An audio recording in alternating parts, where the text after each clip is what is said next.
ये बादशाहपुर की विधानसभा हरियाणा की सबसे बड़ी विधानसभा है। लोगों को ये विश्वास है कि भाजपा की सरकार बनेगी तो फिर ठीक है। ये तरफा सा चुनाव मुझे अब लगने लगा।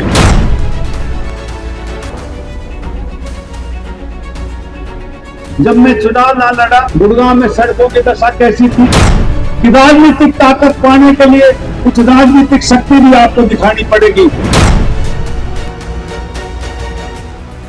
इस वक्त हम मौजूद हैं गुरुग्राम में, जहां पर बादशाहपुर विधानसभा सीट के बीजेपी प्रत्याशी राव नरवीर जी का एक कार्यक्रम है। यहां पर हम जानेंगे कि उनके आगे विधानसभा चुनावों को लेकर योजनाएं क्या हैं।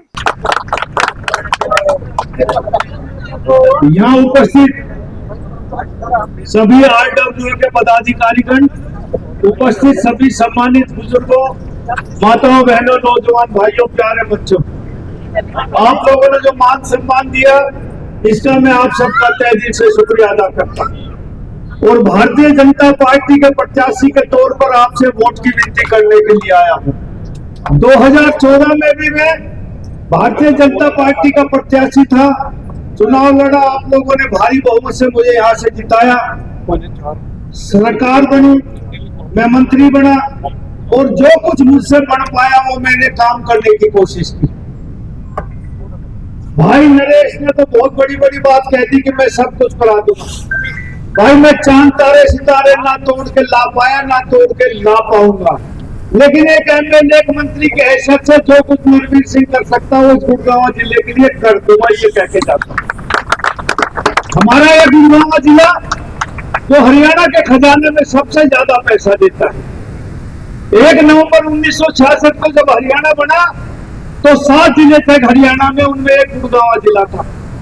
आज 22 जिले हैं गुड़गांव में। जो जिले 15-20 साल पहले बने उनमें वो काम हो गए जो गुड़गांव में आज तक नहीं हो पाए। इसलिए कि जो मुख्यमंत्री बनता है वो अपने जिले, आसपास के जिलों का विकास करता है।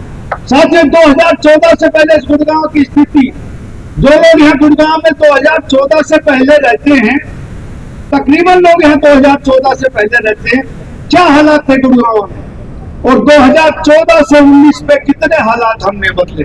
साथियों, यदि काम गिनाए जाए तो मैं छोटे मोटे कम्युनिटी सेंटर या कोई गलियों की गांव में विकास तो हमने 5-5, 10-10 करोड़ रुपया हर गांव में लगाया, लेकिन बड़े मुख्य रूप से जो गुड़गांव में काम होने चाहिए तो वो गिनाता हूँ। सबसे ज्यादा रेवेन्यू देने वाला जिला में यूनिवर्सिटी नहीं थी, नए नए जिलों में बन गई। हमने गुड़गांव में यूनिवर्सिटी बनाई, गुड़गांव में मेडिकल कॉलेज बनाया, दुनिया का सबसे महंगा रोड द्वारका एक्सप्रेसवे बनाया, बादशाहपुर एलिवेटेड बनाया, हीरोंडा चौक, राजीव चौक, इक्को चौक, सिग्नेचर टावर, महाराणा प्रताप चौक, अतुल कटारिया चौक, सारे रेलवे के ऊपर फ्लाईओवर बनाए, कई कई कॉलेज बनाए। और 5 साल में भाई एक एमएलए, एक मंत्री क्या कर सकता है? आपको याद होगा 2016 में हीरोंडा चौक पे पानी भरा, 3 दिन तक नेशनल हाईवे जाम रहा। प्रधानमंत्री जी, होम मिनिस्टर साहब के भी मुख्यमंत्री को टेलीफोन आए कि भाई देश बंद हो गया, NH8, अब तो 48 नाम पड़ गया, NH8 बंद हो गया। उन्होंने, मुख्यमंत्री ने मेरी ड्यूटी लगाई।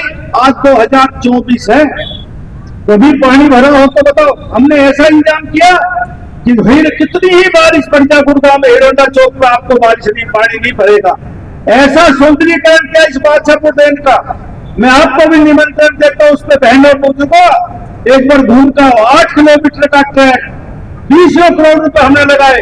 सरकार से पैसा नहीं लिया, CSR का फंड लगाया और बहुत अच्छा एक रमणीय स्थल आज गुड़गांव बनाया।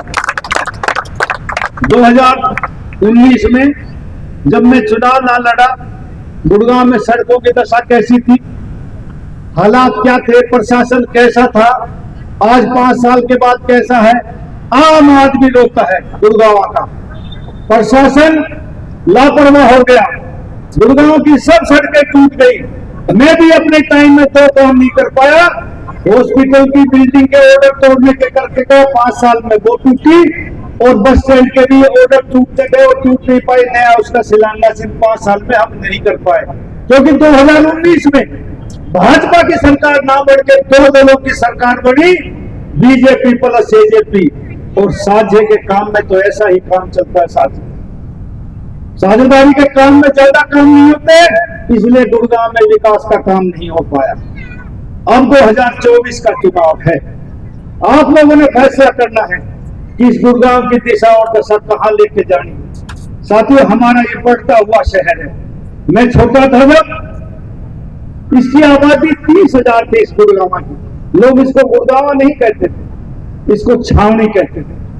आहिस्ता आहिस्ता 75 में मारुति कंपनी आई, 80 के दशक में DLF कंपनी आई। आज तो सैकड़ों हजारों रियल एस्टेट की कंपनियां हैं, लेकिन इन दो कंपनियों ने इस गुड़गांव को मिलेनियम सिटी, साइबर सिटी और अब तो सरकारी नाम भी गुरुग्राम रखा गया। इन दो कंपनियों का काम है जिन्होंने इस गुड़गांव को गुड़गांव बनाया। लेकिन बढ़ता हुआ शहर है, बढ़ती हुई समस्याएं भी हैं। आज गुड़गांव एजुकेशन और मेडिकल का हब है। गरीब आदमी यदि बुखार भी उतरवाना चाहे तो 5 से 7 लाख रुपए के लिए बड़े बड़े हॉस्पिटल लेते हैं। गरीब आदमी अपने बच्चों को पढ़ाना चाहे तो मुझे तो सुनकर चंदा हुआ कि गुड़गांव में 30,000 रुपए महीना से लेके 1 लाख रुपए महीने तक की प्राइवेट स्कूलों की फीस है। नरवीर सिंह की यह सोच है कि गुड़गांव में 30 लाख की आबादी के अनुसार कम से कम 4 हॉस्पिटल गुड़गांव में होने चाहिए। गुड़गांव में एक सब्जी मंडी है, वो भी लाख के बराबर यदि पानी पड़ जाए तो आदमी सब्जी नहीं खरीद सकता। चारों कोनों पे 4 सब्जी मंडी होनी चाहिए। और साथियों, गुड़गांव में सरकारी जो स्कूल है वो तकरीबन 863 हैं, प्राइमरी से लेकर +2 तक। और गुड़गांव में मल्टीनेशनल कंपनियों के हेड ऑफिस है 400, जिनका हजारों करोड़ का CSR फंड है। नरवीर सिंह की कोशिश रहेगी कि सरकार बनने के बाद इनको फौरन बुलाया जाए, इनके प्रतिनिधियों को, और इनसे कहा जाए कि हमारे यहाँ 863 स्कूल हैं, 2 स्कूल आप एडॉप्ट करो और इन सरकारी संस्थाओं को इनको अच्छा बनाओ, अच्छी शिक्षा दो। और मुझे यकीन है हमारे गरीब बच्चे भी फ्री में उन स्कूलों में पढ़ सकेंगे। ऐसी नरवीर सिंह की इच्छा। साथियों, आज 2 बूंद गुड़गांव में पड़ जाती है, गुड़गांव का हाईवे जाम हो जाता है। और बारिश ना भी हो तो अमूमन गुड़गांव एक स्थान से दूसरे स्थान पर जाने पे हमें घंटा आधा घंटा हर जगह रुकना पड़ता है। हर लाइट पे जाम लगा रहता है। मेरी ये सोच है गुड़गांव सिग्नल फ्री हो, गुड़गांव में लाइट ना हो, 18-20 अंडरपास फ्लाई हो, कोई रेड लाइट आपको ना मिले, स्मूथली ट्रैफिक चलता रहे, ऐसी व्यवस्था करने की इच्छा। लेकिन इन सब इच्छाओं को पूरा करने के लिए भारतीय जनता पार्टी की सरकार बनना जरूरी है। इसलिए मैं आपसे निवेदन करने आया हूं कि आने वाली 5 तारीख को कमल के फूल का बटन दबा देना।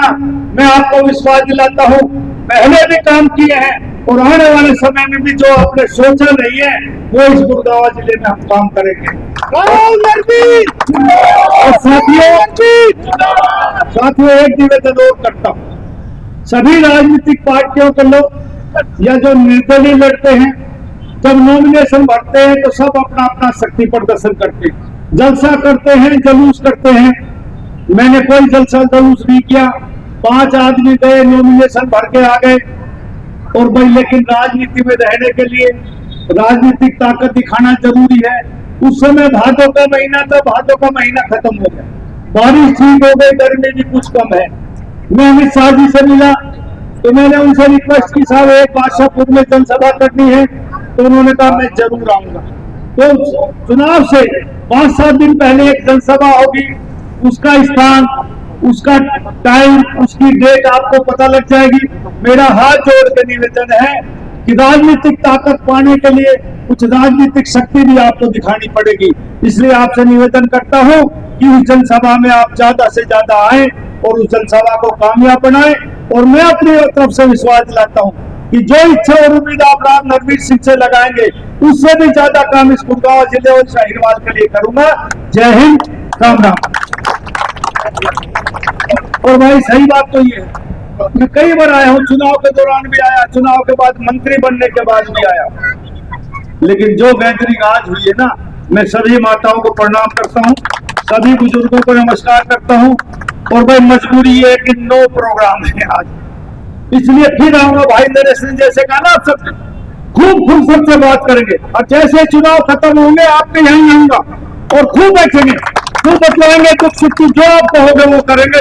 लेकिन आज मेरी मजबूरी है कि कई जगह हमने टाइम दे दिया, टाइम पे आदमी ज्यादा ना पहुंचे ना, आधा पौना घंटा तो मैं लेट हो सकता हूँ, लेकिन जब ज्यादा लेट हो जाए और रात को भी थोड़ा पाबंदी होती है, 10 बजे माइक बंद हो जाएगा, इलेक्शन कमीशनर साथ साथ घूमता है, तो ये कुछ राजनीतिक मजबूरियां भी हैं। इसलिए मैं आपसे जाने की माफी चाहता हूँ। फिर मिलेंगे। जय हिंद, राम राम। चुनावी प्रचार में किस तरह से जनता का जो है माहौल वो कैसे देख रहे हैं बादशाहपुर विधानसभा में? सब मेरे से पहले आप लोग यहाँ आए होंगे। आपने जनता का उत्साह, जनता की भीड़, ये एक तरफा सा चुनाव मुझे अब लगने लगा कि आहिस्ता आहिस्ता जो भीड़ देख रहे हैं, जो लोगों में उत्साह है, उससे लगता है कि भारतीय जनता पार्टी बहुत ज्यादा वोटों से यहाँ जीतेगी। सर 1987 में जीतने के बाद आपने बड़े बड़े फ्लाईओवरों का निर्माण किया, लोगों को काफी सुविधाएं मिली। अगला रोड मैप क्या होगा आपका? गुड़गांव में सारी सुख सुविधाएं देने का, गुड़गांव में जाम फ्री हो, गुड़गांव में सिग्नल फ्री हो, गुड़गांव में अच्छी चिकित्सा हो, गुड़गांव में अच्छी शिक्षा हो, और गुड़गांव के नागरिक जो भी नरवीर सिंह से इच्छा करेंगे, समय अनुसार समस्याएं आती रहती है, उन सब का समाधान हम करेंगे। सर बादशाहपुर विधानसभा काफी बड़ी सभा है, उस ऐसे में क्या कहना चाहेंगे कि लोगों के बीच आप जा रहे हैं, लोग अपनी समस्याएं भी आपको बता रहे होंगे?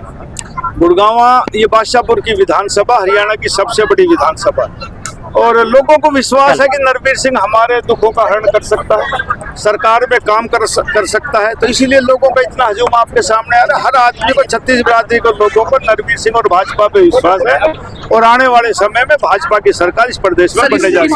रोडों की सबसे बड़ी बुरी हालत हो रखी है। मैं खुद कह रहा हूँ स्टेज के मार्फत कि हमारे इन 5 सालों में रोड के गुड़गांव बुरी हालत है। लोगों को ये विश्वास है कि भाजपा की सरकार बनेगी तो फिर ठीक होगा। कैसा माहौल देख रहे हैं प्रदेश में आने वाले समय में भाजपा की सरकार बनने जा रही है।